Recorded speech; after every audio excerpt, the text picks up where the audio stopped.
안녕하세요. 방금 소개받은 한국노인인력개발원 미래비전 20F 팀장 강익구입니다. 반갑습니다.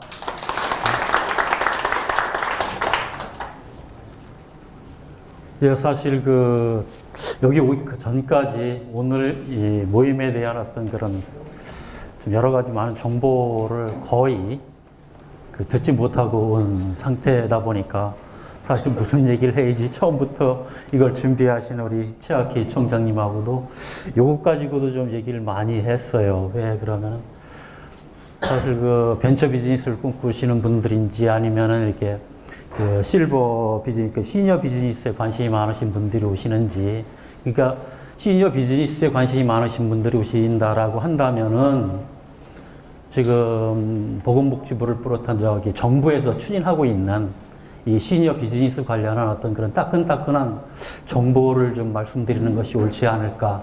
이제 그렇게 해서 좀 다른 거, 여기에서 지금 이게 지금 사진도 찍혀나가고 그림으로 동영상 나간다고 하니까 저런 것 없이 조용한 거라면은 좀 고급스러운 정보를 같이 좀 얘기 좀 해드리려고 했는데 이게 아직 확정되지 않은 부분들이 많이 있어가지고 아쉽지만 다른 기회로 미룰 수밖에 없거든요. 그거는. 그래서 어쨌거나 이제 그러면서도 아마 다른 기회가 어떤 기회일지, 그러니까 저도 여기 시니어 실버 산업 전문가 포럼에 이분들하고 같이 작년에 오사카에서 했던 베리어 프리 박람회 같이 다녀왔고요. 저희 이름 그대로 한국노인인력개발원이라는 데는 말 그대로 시니어들한테 일자리를 만들어 드리는 준정부 기관입니다.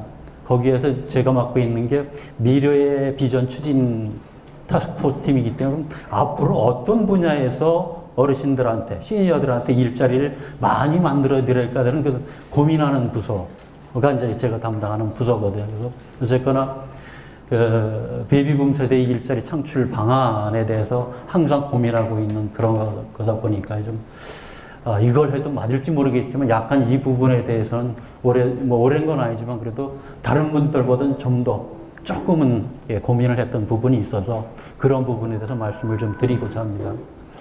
말 그대로 베이비붐 세대의 일자리 창출 방안이라고 했는데 왜 베이비붐 세대의 일자리가 필요할까라는 거죠.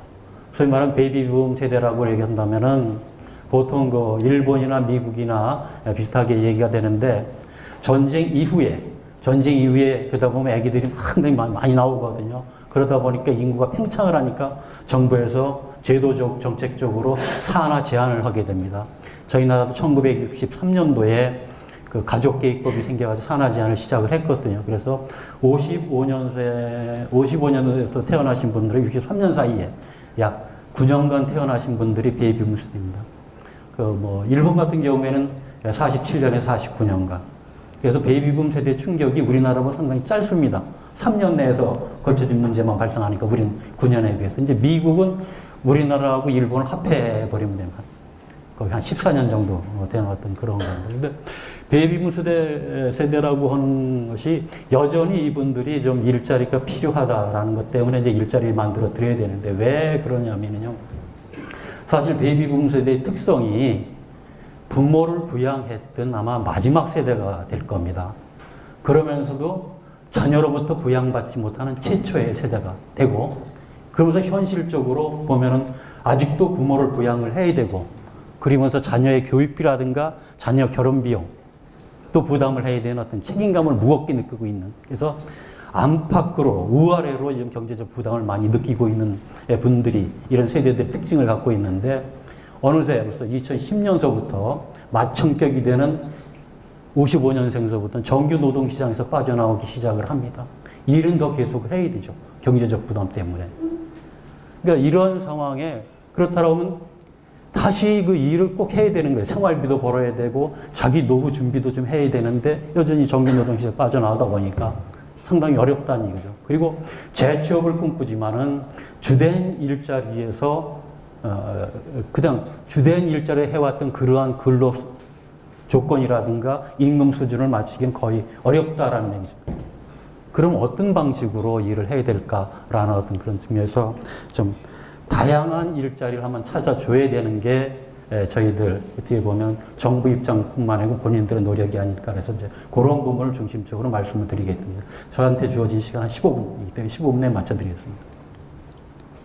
사실 다시 주된 일자리로 되돌아가기는 거의 아주 냉혹한 그런 상황이다 보니까 베이비붐 세대에서는 좀 다른 일자리 경로가 필요한 건데요. 그래서 문제는 가장 좋은 방법은 고용을 유지를 해주는 거예요.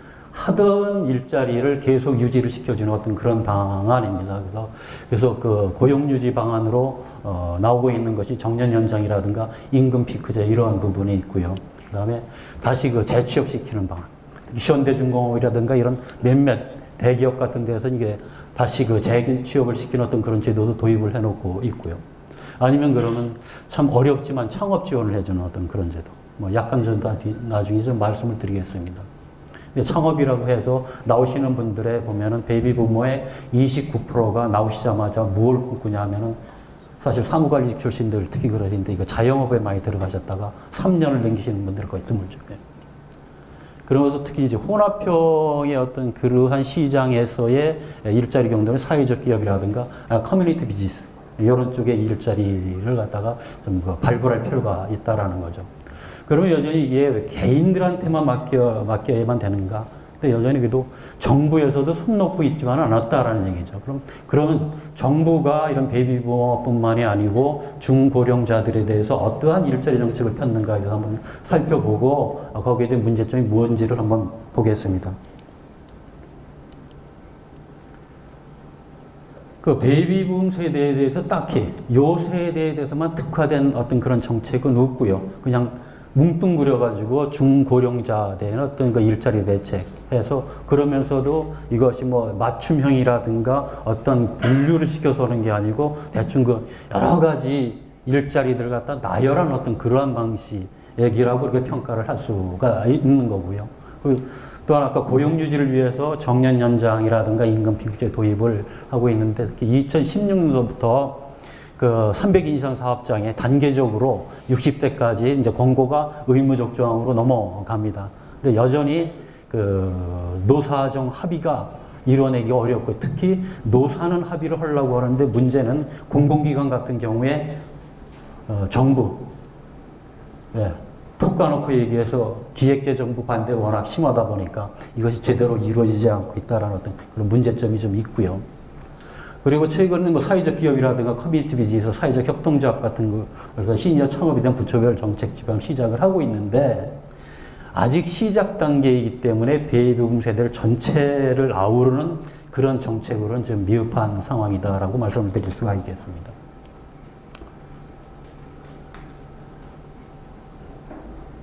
근데 특히 이제 지원 정책을 경로별로 살펴보고 이 경로별에 나타나는 어떤 문제점들을 갖다 짚어보기 때문에 이제 생계형은 먼저 생계형, 혼합형, 공원형으로 나눌 수가 있는데요. 생계형이라고 한다면은 보통 생계형하고 공원형을 가르는 기준이 월수 500만 원 정도를 갖다 기준으로 합니다.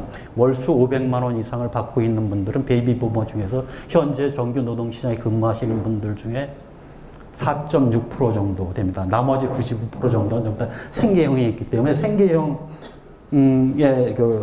계시는 분들은 어쨌거나 계속 고용 연장을 통한 계속 고용이라든가 재취업이라든가 시니어 창업, 비농 기촌을 알선하고 이러한 부분에 대해서 일자리를 만들어 드리는데 이 문제점 차후에 다시 말씀드리겠습니다.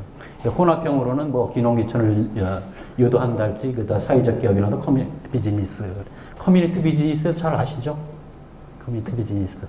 이게 왜냐하면 영국 같은 데서 영국에서 상당히 많이 발전돼 있는데요. 옛날 대처 정부가 사회복지 서비스를 갖다 미정하면서 나타난 그런 방법입니다. 그러니까 지역 사회에 있는 문제를 지역 주민 스스로 지역에 있는 자원을 동원해서 풀어가는데 비즈니스 방식으로 풀어가는 어떤 그런 겁니다. 그러니까 소위 말하면 지역 사회에 기반한 사회적 기업이라고 보시면 정확하게 맞을 겁니다.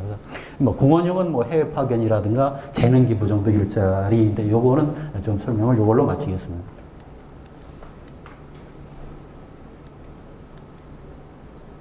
예. 뭐 구체적으로 아까 경로에 대해서 문제점들을 살펴보고 이제 대안을 말씀을 드리고자 합니다. 고용 연장을 통한 계속 고용인데요. 여전히 그래서 하고 있던 일자리에서 계속 유지를 시킵니다. 말씀드린 임금 피크제라든가 단기적으로는 장기적으로는 최소 의무 정년제를 도입하는 어떤 그러한 방식이고요.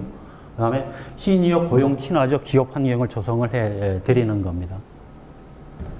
그러니까 베이비붐 세대 같은 경우에는 오랜 기간 경제 활동을 희망을 하지만 사실 이제 그런 분들에서 기업에서는 이미 보통 이 산업사회에서는 최고의 가치를 치는 것 같다. 생산적 가치를 갖다 최고로 치거든요. 그러니까 나이 들어가지고 건강 잃고 좀 눈 어둡고 힘 빠지고 하니까 이런 분들에 대해서 정년의장을 해주고 싶은 마음들이 거의 없는 어떤 그런, 비록 조금 더 나아가게 되면은 3D 업종에 있는 어떤 그러한 기업이라도 정년 연장을 해주라는 의사는 없고 마지못해서 공장만 닫지 못해가지고 하는 그런 경우가 상당히 많이 있다라는 얘기죠. 그래서 어쨌거나 그러면서도 시니어 고용 친화적 기업 환경을 조성할 때는 이게 좀 가능하지 않을까 이렇게 보고요.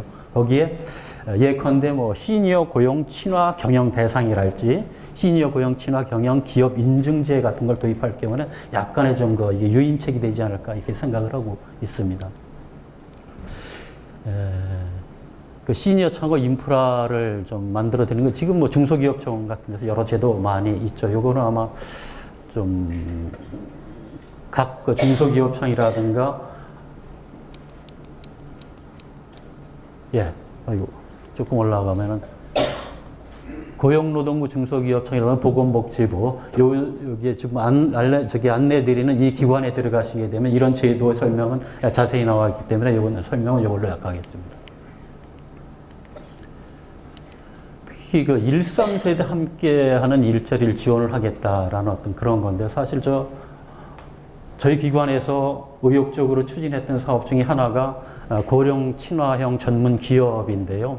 이것이 바로 13세대를 한꺼번에 묶을 수 있는 어떤 그러한 의도에서 출발했던 사업입니다. 그래서 노동시장에서 빠져나오셨지만은 고도의 고급 기능 기술과 전문 경영 노하우를 가진 시니어들하고 열정과 아이디어 뛰어난 청년들하고 같이 묶어서 창업을 할 때 이거를 지원하는 제도입니다. 처음에는 그래서 아마 한 많지는 않게 보통 청년 서너 분, 시니어분들 한 서너 분 묶어가지고 사업을 하게 되면 이거를 지원해주는 어떤 그런 제도였는데 보통 기업을 한번 하자면 한 3년 정도 지켜봐야 되는 게 당연한데 우리나라 정부는 그렇게 오래 3년이라는 어떤 그런 걸 오래 기다려주지 않습니다. 그러니까 1년 내에 올해 몇십억을 돈을 우리가 들였으니 거기 주었으니까 일자리를 갖다 몇 개 만들어라. 그러다 보니까 고령 친화형 전문 기업이 그냥 고령 친화 기업을 해서 저임 노동 시장을 고착화시키는, 그러니까 어르신들의 단순 반복적 노무만 제공을 받는 그런 저임 노동 시장으로 이게 바뀌어버리게 되는 그런 상당히 저희들 나름대로는 이걸 의욕을 가지고 진행했던 사업인데도 이게 정부를 설득하는 게 상당히 좀 힘이 들었는데요. 근데 여전히 그러한 생각은 저희들이 버리지 않고 있습니다. 언젠가 설득을 하게 되면 설득을 하며 또 여기처럼 13세대, 그러니까 이제 시니어와 우리가 젊은 분들이 같이 만나는 이러한 사회적 분위기와 여론이 모아질 때 분명히 그 사업은 다시 한번 빛을 발하리라고 저는 생각을 하고 있습니다.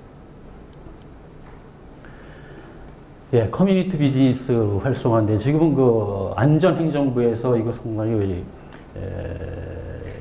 추진을 많이 하고 있는데 그래서 여기에서 간단하게만 좀 말씀을 드리겠는데요. 할 수 없습니다. 이걸 갖다고 정부 갖다고 뭐라고 정부에서 그 얘기를 하게 되면 한번 한 귀로 듣고 한 귀로 흘려버리면 되겠는데 지금 정부에서는 사회적 경제 지원에 사회적 경제 시장에 정확한 사회적 경제 지원에 관한 법률을 추진 중에 있고요. 그 목적은 뭐냐면 사회적 경제원이라는 걸 만든 겁니다. 사회적 경제원은 지금의 사회적 기업진흥원, 사회적 기업진흥원하고 사회적 협동조합하고 자활, 세 단체를 묶어가지고 사회적 경제원으로 만들어가지고 거기서 모든 이러한 사업을 갖다가 추진을 하겠다라고 하는데 헤게모니는 여전히 기재부가 지겠다라는 얘기인데 사실 보면 사회적 기업을 운영하시는 여기 많은 분들도 계시지만 가장 큰 문제가 뭐냐면 너무 그 정부 간섭이 심하다는 거 그거잖아요, 그렇죠?